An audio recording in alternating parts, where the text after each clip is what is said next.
Hello बच्चों, तो देवगंगा की ऑनलाइन कोचिंग क्लासेस के अंदर आपका फिर से स्वागत है। और आज हम लेके आए हैं स्थिर वैद्युतिकी का लेक्चर नंबर 2। तो इस लेक्चर नंबर 1 आप लोगों ने बहुत अच्छे से पढ़ा होगा, उसको लिखा होगा और साफ सुथरे डायग्राम बनाए होंगे, ऐसा मुझे विश्वास है। ठीक है, तो चलिए अपन देखते हैं कि अब लेक्चर नंबर 2 के अंदर अपन क्या पढ़ेंगे। एक बात देखें, आप स्कूल के अंदर आपके जो हैं वो चैप्टर चालू हो चुके हैं, है ना, और आपकी पढ़ाई कंटिन्यू हो चुकी है। तो आप यहाँ स्टार्ट करें जल्दी से और इसको भी कंप्लीट करते जाएं। आपके जो डाउट्स हैं वो सारे के सारे क्लियर होते जाएंगे और कोशिश की जाएगी कि कंप्लीट आपका सिलेबस टाइम से करवाया जाए। ठीक है बात तो, लेकिन बस उसके लिए आपका थोड़ा सा सपोर्ट चाहिए। आप लोग शेयर जरूर करें, वीडियो को देखें जरूर, ताकि हमें भी थोड़ा सा बेनिफिट मिले कि भाई हम ऐसा सोचें कि भाई थोड़ा कुछ बच्चे देख रहे हैं। जब ऐसा लग रहा है ना कि कोई नहीं देख रहा, सिर्फ कैमरा ही देख रहा है ना, इसके अलावा कोई देख नहीं रहा है, ज़्यादा लोग व्यूज़ नहीं आते हैं, या फिर व्यूज़ नहीं, कुछ लोग 10 बच्चे भी रेगुलर पढ़ते हैं, तो ऐसा लगता है कि हाँ ठीक है ना, तो अपन पढ़ा सकते हैं इसके बारे में। तो चलिए देखते हैं अपन लेक्चर नंबर 2 के बारे में। तो लेक्चर नंबर 2 के अंदर सबसे पहला अपना जो टॉपिक है वो है मात्रक। मात्रक क्या होता है? देखो, मात्रक होता है तो आवेश का ऐसा ही मात्रक है, वो अपन लेते हैं कूलॉम। क्या लेते हैं? कूलॉम। इसके बारे में अपन जानते भी हैं, कूलॉम लेते हैं। ठीक है, लेकिन एक दिक्कत क्या है, कूलॉम जो है, तो कूलॉम है ना, आवेश का बहुत बड़ा मात्रक है। आवेश का बड़ा मात्रक,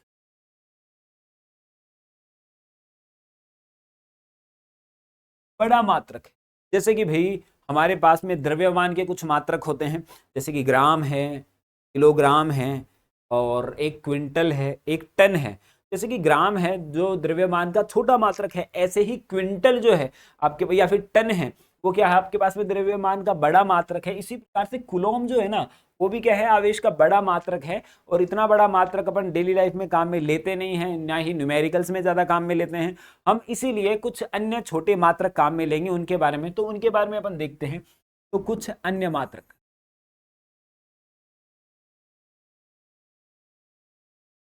मात्रक देखते हैं। कुछ अन्य मात्रकों के अंदर सबसे पहले तो अपन लेते हैं एक मिली कूलॉम। मिली कूलॉम जो कि होता है 10 की घात माइनस का 3 कूलॉम। मिली का मतलब पढ़ा होगा आप लोगों ने, है ना, 11वीं क्लास में था ये। दूसरा अपन लेते हैं एक माइक्रो कूलॉम। माइक्रो कूलॉम का मतलब कितना होता है? 10 की घात माइनस का 6 कूलॉम। ये बात तो जानते हैं, जो लोग जानते हैं वो दोहराते रहे, है ना। थर्ड है आपके पास में एक नैनो कूलॉम, जो कि होता है 10 की घात माइनस का 9 कूलॉम, जो कि होता है नैनो कार। फोर्थ है आपके पास में एक पिको कूलॉम, जो कि होता है 10 की घात माइनस का 12 कूलॉम। ठीक है, तो ये अन्य मात्रक अपन काम में लेते हैं, और सबसे ज्यादा तो भैया यही काम में लेते हैं। माइक्रो ही माइक्रो, माइक्रो ही माइक्रो, आप देखोगे जितने भी न्यूमेरिकल्स आते हैं ज्यादातर के अंदर आप यही देखोगे। ठीक है, तो ये हो गया आपके पास में ऐसा ही मात्रक, ये हो गया। और अपन देखते हैं इसके बाद में इसका सीजीएस मात्रक। सीजीएस मात्रक क्या होगा? देखो, इसके सीजीएस मात्रक दो होते हैं आपके पास में, वैसे अपने सिलेबस में एक ही है, उसकी बात करते हैं। वो होता है एक ईएसयू, इलेक्ट्रोस्टैटिक यूनिट। ठीक है, जो कि होता है 1/3 गुणा 10 की घात 9 कूलॉम के बराबर। और इसका जो फुल फॉर्म है वो है इलेक्ट्रोस्टैटिक यूनिट। ठीक है, जो कि कौन सा मात्रक है? सीजीएस मात्रक है। और इसको फ्रैंकलिन भी बोला जाता है, काफी लोग बोलते हैं फ्रैंकलिन ना, बोलते हैं। आप भी इसको देख सकते हैं। तो फ्रैंकलिन का मान इतना ही है कि ईएसयू के बराबर ही होता है। दूसरा इसका मात्रक होता है सीजीएस मात्रक। सीजीएस मात्रक भी दो होते हैं, इसके ध्यान रखना। क्यों होता है ये सब मैं बताता हूं। कि अपन जानते हैं कि भाई जो आवेश है वो दो गुणधर्मों को दर्शाता है। तो ऐसे ही अपने पास में एक तो विद्युतीय गुणधर्म था, तो ये तो हो गया विद्युतीय मात्रक, और एक चुंबकीय मात्रक भी होता है। देखो यहाँ पे इलेक्ट्रोस्टैटिक यूनिट बोला मैंने, फिर वैद्युतिक यूनिट, और यहाँ पे एक चुंबकीय प्रभाव को भी तो दर्शाता था वो। तो चुंबकीय जो मात्रक होता है ना, वो होता है इसका ईएमयू। एक ईएमयू को बोलते हैं इलेक्ट्रो, बोलो क्या बोलते हैं? मैग्नेटिक यूनिट, ये कहते हैं ना भैया। और यहाँ पे एक ईएमयू का जो मान होता है ना 10 कूलम के बराबर। ये भी बहुत याद रखने की चीज है ना। काफी कम लोगों को मालूम होती है एक ईएमयू का मान 10 कूलम के बराबर प्राप्त होता है। उसके बाद अब यहाँ पे आवेश का सबसे बड़े मात्रक की बात करते हैं। आवेश का सबसे बड़ा मात्रक, बड़ा मात्रक, आवेश का सबसे बड़ा मात्रक होता है 1 फैराडे, जो कि होता है 96,500 कूलम के बराबर। ये बात काफी लोगों को याद रह जाती है, बड़ा मात्रक है, लेकिन काम में अपन किसी न्यूमेरिकल के अंदर नहीं लेते हैं। ज्यादातर अपन माइक्रो काम में लेंगे, जैसा कि मैंने कहा है माइक्रो काम में लेंगे, और ऐसा ही मात्रक अपन कूलम काम में लेने वाले हैं। तो बात समझ में आई, मात्रकों की कहानी समझ में आई, इसका क्या मात्रक होता है, इसका सीजीएस मात्रक क्या होता है, कुछ बड़े मात्रक हैं वो क्या होता है, और छोटे मात्रक अपन क्यों काम में लेते हैं, ये बात आप लोगों को समझ में, तो नोट कर सकते हैं आप इसको जल्दी से। ठीक है, मैं आगे की तरफ बढ़ता हूं। अगला है आवेशन की विधियां।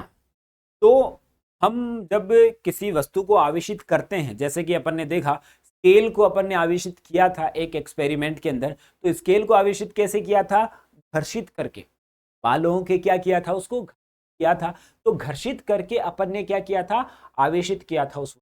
तो इसी प्रकार से किसी वस्तु के आवेशित करने की कुछ विधियां होती हैं, उन्हीं विधियों की अपन क्या करेंगे, चर्चा करेंगे। तो सबसे पहली विधि है आपके पास में घर्षण विधि। कौन सी विधि है, घर्षण विधि है ये वाली।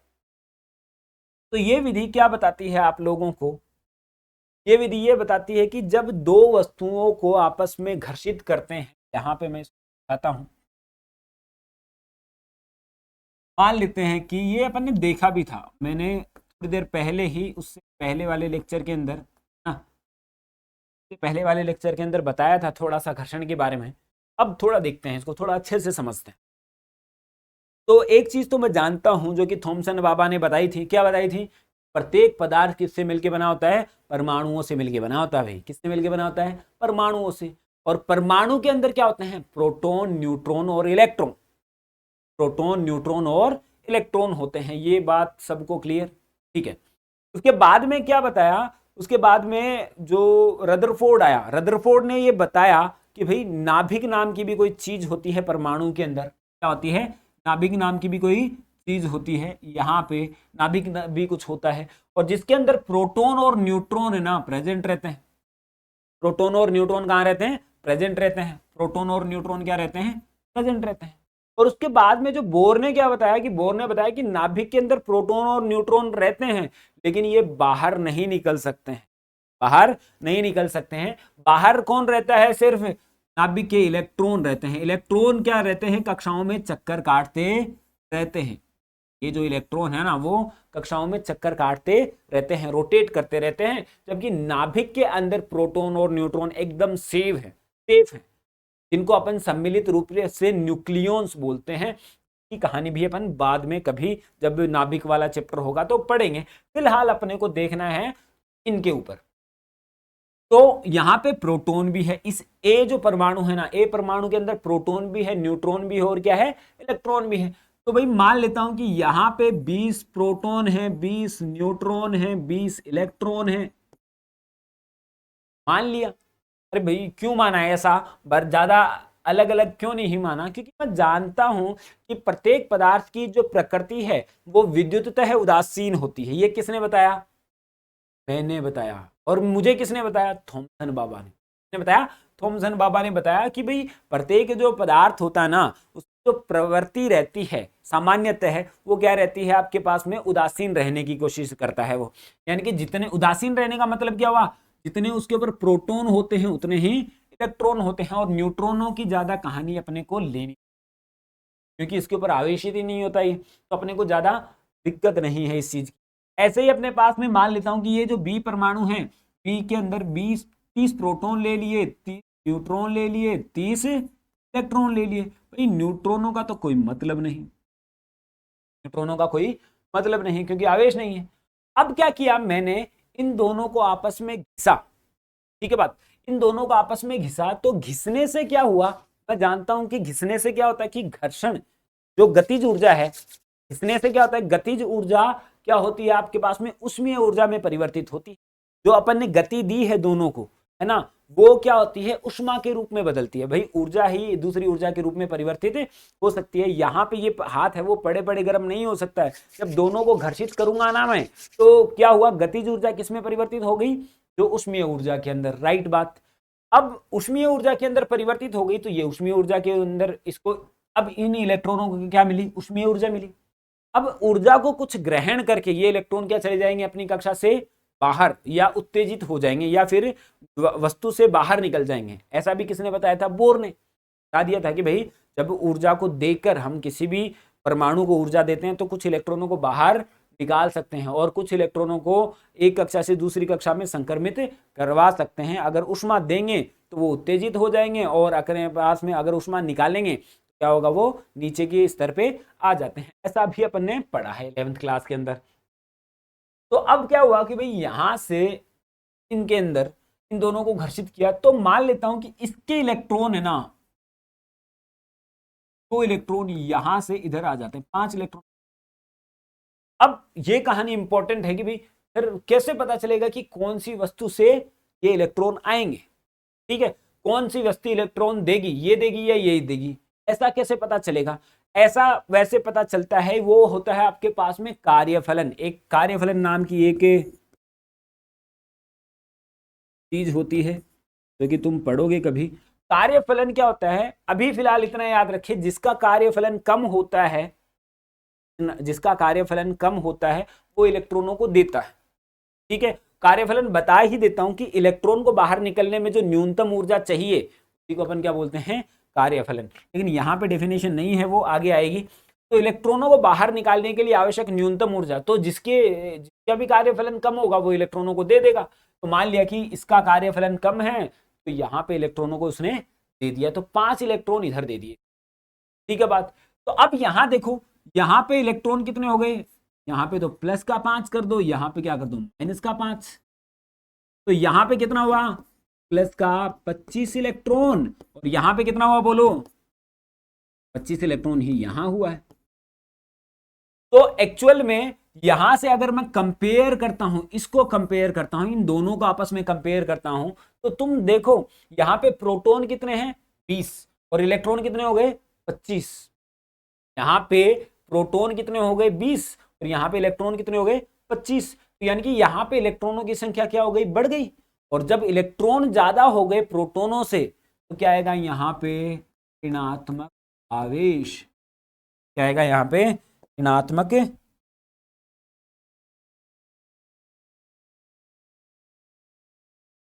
यहां पे आ जाएगा ऋणात्मक आवेश। और इस जगह पे देखो आप, प्रोटॉन क्या हो गए 30, और यहां पे इलेक्ट्रॉन क्या हो गए 25, जो कि कम है प्रोटोनों की संख्या से। तो प्रोटॉन तो उतने के उतने हैं, पहले थे उतने। काफी लोग ऐसा समझते हैं कि प्रोटॉन गए हैं, नहीं, ट्रांसफर इलेक्ट्रॉनों ने किया है। इसकी वजह से कईयों पर इलेक्ट्रॉन ज्यादा हो गए हैं, कईयों पर इलेक्ट्रॉन क्या हो गए कम, और यहां पे इलेक्ट्रॉन क्या हो गए कम, प्रोटॉन हो गए ज्यादा। तो प्रोटॉन ज्यादा है तो यहां पे क्या आएगा, धनात्मक आवेश। क्या आएगा, ऋणात्मक आवेश। ठीक है, तो ऋणात्मक का मतलब क्या, ऋणात्मक आवेश का मतलब क्या, क्या ऋणात्मक आवेश का मतलब मैं लिख सकता हूं ऐसा कि भाई यहां पे इलेक्ट्रॉनों की क्या है अधिकता, इलेक्ट्रॉनों की क्या है अधिकता, पहले से क्या हो गए हैं ज्यादा। जब भी किसी वस्तु पर भी ऋणात्मक आवेश दिख जाए इसका मतलब वहां पे इलेक्ट्रॉन ज्यादा हैं। ठीक है, ऐसे ही अगर धनात्मक आवेश की बात कर रहे हैं, धनात्मक आवेश की बात कर रहे हैं, तो इसका मतलब क्या हुआ, इलेक्ट्रॉनों की कमी। और ये इलेक्ट्रॉनों की, उस वस्तु के ऊपर क्या है, इलेक्ट्रॉनों की कमी। इसीलिए अपन बोलते हैं जो इलेक्ट्रॉन देता है उसके ऊपर धनात्मक आवेश, जो इलेक्ट्रॉन लेता है उसके ऊपर ऋणात्मक आवेश। एक्चुअल में होता क्या है, जो इलेक्ट्रॉन देगा उसके ऊपर तो क्या होगा, इलेक्ट्रॉनों की कमी, और क्या होगा, प्रोटॉन ज्यादा। और प्रोटॉन अपन जानते हैं कि कैसे होते हैं, धनात्मक, इसलिए यहाँ धनात्मक। और यहाँ पे मैं जानता हूं कि इलेक्ट्रॉन क्या होते हैं, ज्यादा हो जाते हैं, तो यहाँ पे क्या हो गए, इलेक्ट्रॉन ऋणात्मक आ गया है। तो इस चीज से अपन ने ये चीज पढ़ी है, और इस विधि को अपन क्या बोलते हैं, घर्षण विधि। बोलते हैं घर्षण विधि। यानी कि जब दो वस्तुओं को आपस में अपन घर्षित करते हैं, जब दो वस्तुओं को अपन आपस में घर्षित करते हैं तो यहां पे लिख देते हैं, चलो थ्योरी में यहां पे लिख देते हैं, घर्षण विधि के नीचे हेडिंग लगा के यहां से लिख सकते हो आप।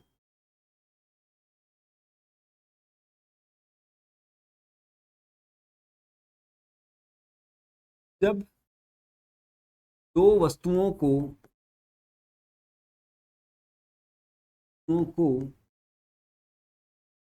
आपस में घर्षित किया जाता है, किया जाता है तो क्या होता है, यही होता है जो मंजूर खुदा होता है। जब दो वस्तुओं को आपस में घर्षित किया जाता है तो एक वस्तु के इलेक्ट्रॉन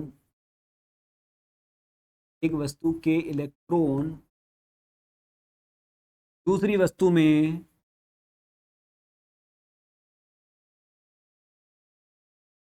में स्थानांतरित हो जाते हैं,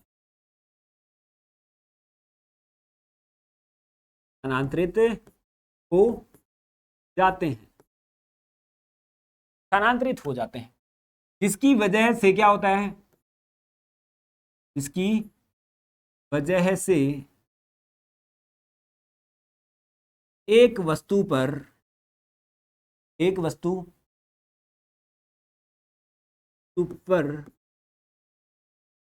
इलेक्ट्रॉनों की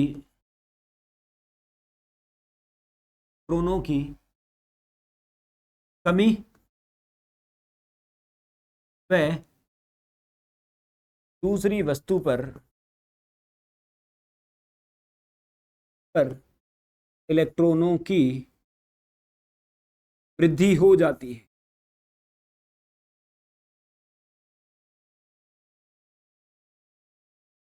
एक वस्तु पर तो क्या हो गया भाई, इलेक्ट्रॉनों की कमी, और एक वस्तु पे क्या हो गया, इलेक्ट्रॉनों की वृद्धि। जिस वस्तु पर इलेक्ट्रॉनों की कमी हुई है वहां पे धनात्मक, जिस वस्तु पर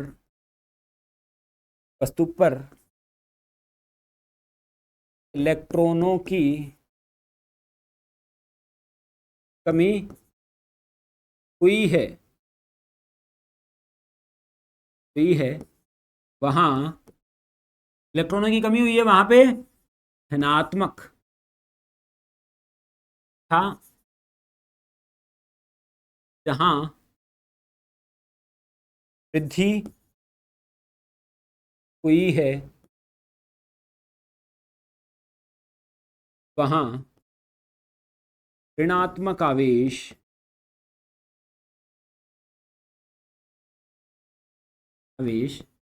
आ जाता है। तो ये हो गई आपके पास में कौन सी विधि, घर्षण विधि।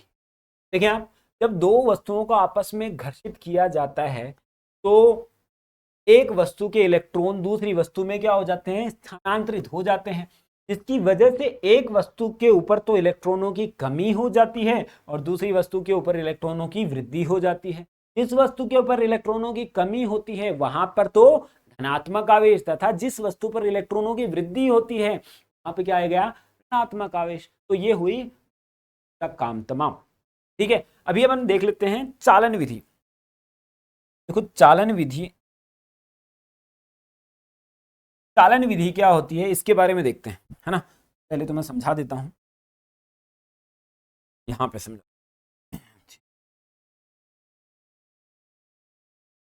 चालन विधि अपने पास में एक ऐसी विधि है जिसमें अपन क्या करते हैं कि आवेश को स्थानांतरित किया जाता है।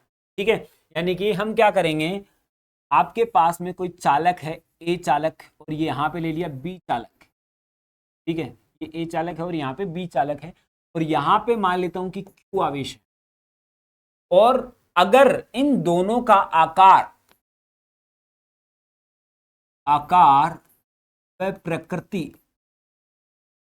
प्रकृति समान हो तभी लागू होगी ये बात। क्या होना चाहिए भाई, जैसे कि एक गोला है वो लोहे का है, उतना बड़ा है, और दूसरा गोला भी क्या होना चाहिए, लोहे का ही होना चाहिए, उतना ही बड़ा, उसी मेटल का होना चाहिए, तभी जो बात बताऊंगा ना उसके लिए लागू है अदरवाइज सबके लिए लागू नहीं है, 12th के सिलेबस में यही बात है। तो क्या हुआ, इसको क्यू आवेश दिया, इसको मैं टच कर दूं या फिर वायर से कनेक्ट कर दूं, या तो दोनों को मैं संपर्कित कर दूं या फिर वायर से क्या कर दूं, उनको जोड़ दूं। तो वायर से जोड़ने के बाद में होगा क्या, वायर से जैसे ही जोड़ा तो होगा क्या, आवेश जो है वो इसके अंदर स्थानांतरित हो जाएगा, आधा यहां चला जाएगा, आधा यहां चला जाएगा। तो आवेश है वो दो आधा आधा बट जाता है जब दोनों का आकार व प्रकृति समान हो। तो उस स्थिति के अंदर ऐसा होता है, और यह विधि क्या कहलाती है, चालन विधि कहलाती है। कौन सी विधि कहलाती है, चालन विधि। क्या बताया, जब दो चालक वस्तुओं को आपस में संपर्कित कर दिया जाता है तो जो आवेश का स्थानांतरण निम्न आवेश वाली वस्तु की ओर तब तक होता रहता है जब तक कि दोनों के ऊपर आवेश का मान समान नहीं हो जाए। अब ये बात तुम्हें लग रहा है कि कहीं ना कहीं ये बात तो सुनी है, बिल्कुल सुनी है आप लोगों ने, वो पढ़ी है आपने उष्मा के बारे में।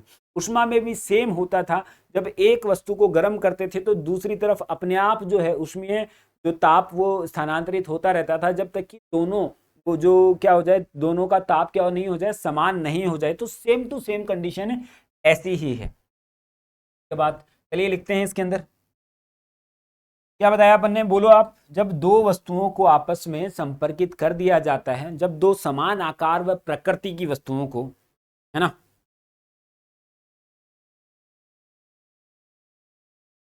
जब दो समान आकार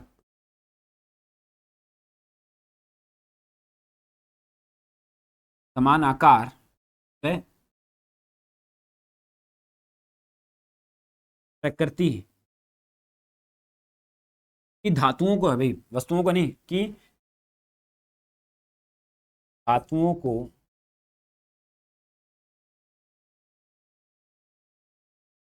आपस में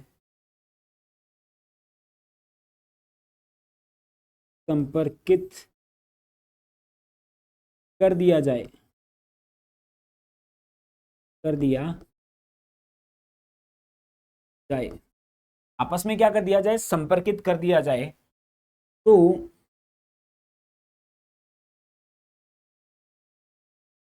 आवेशों का स्थानांतरण, आवेशों का स्थानांतरण, देखना सही लिखा गया, आवेशों का स्थानांतरण उच्च आवेश वाली वस्तु से, उच्च आवेश वाली वस्तु से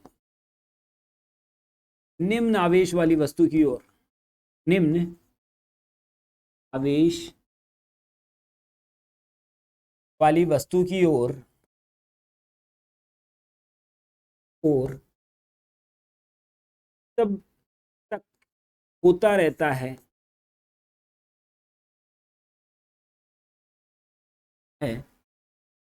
जब तक कि दोनों पर आवेश समान न हो जाए, समान न हो जाए। तो क्या बताया मैंने, जब दो वस्तुओं को आपस में, जब दोनों की आकार, वह थोड़ी सी लंबी थ्योरी है ना, इसलिए आप थोड़ा सा बोर हो गए होंगे, तो थोड़ा सा एडजस्ट कीजिए या फिर फास्ट कर दीजिए ना, तो मेरी आवाज़ आप लोगों को ऐसा लगेगी जैसे कि कोई तेज स्पीड में गाना गा रहा है, ऐसे ऐसे हो जाएगा। चलो उसी स्पीड में मैं गाने की कोशिश, हम जब दो समान आकार की वस्तुओं को आपस में संपर्कित कर दिया जाता है तो आवेशों का स्थानांतरण उच्च आवेश वाली वस्तु से निम्न आवेश वाली वस्तु की ओर तब तक होता रहता है जब तक कि दोनों पर आवेशों का मान समान न हो जाए। तो यहाँ तक मैंने डबल की स्पीड से आप लोगों को बता दिया है, ठीक है। तो ये अपन ने पढ़ा, अब इसके कुछ न्यूमेरिकल्स देख लेते हैं। तो पहला न्यूमेरिकल क्वेश्चन नंबर 1, तो मान लेते हैं कि अपने पास में एक ये ए गोला है, ये बी गोला है। कौन सा गोला, धरती वाला चांद वाला गोला नहीं, धातु का गोला है भाई ना। कहीं तुम लोगों ने पी के देखे हो, और उसमें भी बोलता है ये जो गोला है ना, ये जो गोला वो है ना इत्तू सा है, वो वाली गोला नहीं है यहाँ पे, ये धातु वाले गोले हैं। यहाँ पे मान लेता हूँ कि 20 कूलम आवेश है, और यहाँ पे मान लेता हूँ कि 10 कूलम आवेश, ठीक है। अब इन दोनों को मैं संपर्कित कर देता हूं, तार से जोड़ दिया।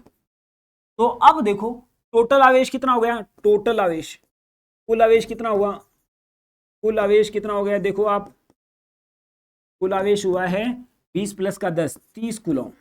ठीक है, अब क्या होगा, आधा आधा बट जाएगा दोनों के अंदर, तो ए पर कितना आएगा 15 कूलम, बी पर कितना आएगा 15 कूलम।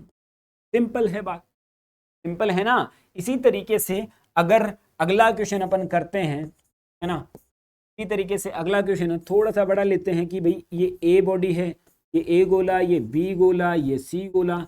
और सबसे पहले मैंने बात बताई है कि समान आकार व प्रकृति के हैं ये 12th के सिलेबस में, जबकि अगर अलग अलग आकार व प्रकृति हो जाएगा ना तो आवेशों का मान भी क्या हो जाएगा, अलग अलग हो जाएगा। फॉर एग्जाम्पल आप लोगों ने कई बार देखा भी होगा, भाई जब बारिश के दिनों में कूलर चल रहा है ना, तो सब जगह पे आवेश समान नहीं रहता है, उसके कोनों पर सबसे ज्यादा करंट आएगा। अगर आपका हाथ कोने पे लगा है ना तो जोर का झटका धीरे से ही लगा होगा आपके, है ना। तो इस तरीके से जबकि अपन जो बीच वाले पोर्शन पे लग जाए तो इतना ज्यादा करंट नहीं आएगा, इतना ज्यादा झटका नहीं लगेगा अपने को, लेकिन कोने पे हाथ लग जाए, कॉर्नर पर लग जाए, तो वहां पे क्या होगा, इसका मतलब क्या हुआ कि कोने पर ज्यादा आवेश है और यहाँ पे क्या आ रहा है, कम आ रहा है। तो इसका मतलब यही हुआ ना, तो यानी कि सब जगह बराबर तो नहीं है, इस बात को अपन ध्यान रखेंगे। तो यहाँ पे भी आपको ध्यान रखना है कि यहाँ पे अपने सिलेबस के अंदर क्या है, सबका आकार क्या है, समान है, और प्रकृति क्या है, समान। इसके ऊपर मैं ले लेता हूँ 20 कूलम, माइनस का 30 कूलम, और यहाँ पे ले लिया प्लस का 40। देखो सिंपल मेथड, पहले अपन ने टच कर दिया, पहले बोला कि भाई पहले आपने टच कर दिया इसको इससे, पहला मेथड, बाद में इसी को टच कर दिया, बी को ही टच कर दिया आपने सी से, दूसरा मेथड। अब आप क्या बताएं, ए और बी पर क्या बताएं, आप आवेश का मान बताएं। क्या पूछा है, ए व बी पर आवेश का मान बताइए। तो ए और बी के ऊपर आवेश का मान अपने को बताना है, ठीक है, ए और बी और सी पर भी, तीनों पर बताना है। तो सबसे पहले ए को टच किससे किया है, ये ए है, ये बी को टच किया है, ए को टच कर दिया अपन ने बी से, तो यहां पे कितना था 20, और यहां पे कितना था -30, है ना। तो टोटल कितना हो गया बोलो, जो क्यू आया ना टोटल वो 20 माइनस का 30, यानी कि माइनस का 10 कूलम। अब क्या हुआ, टोटल निकाल लिया मैंने। अब क्या होगा, आधा आधा बढ़ जाएगा जितना भी बचा हुआ है, तो इसका आधा तो कितना बचा, तो ए पर कितना आया माइनस का 5 कूलम, और बी पर कितना आया, कितना आया माइनस का 5 कूलम। कहने का मतलब ये जो ए है अब कितना रह गया, माइनस का 5 कूलम रह गया है, और जो बी है, बी पर भी कितना रह गया है, माइनस का 5 कूलम रह गया है, और सी को तो अभी तक टच किया ही नहीं है, तो सी के ऊपर तो कितना है, सी के ऊपर कितना है 40 कूलम है, तो 40 कूलम ही रहेगा।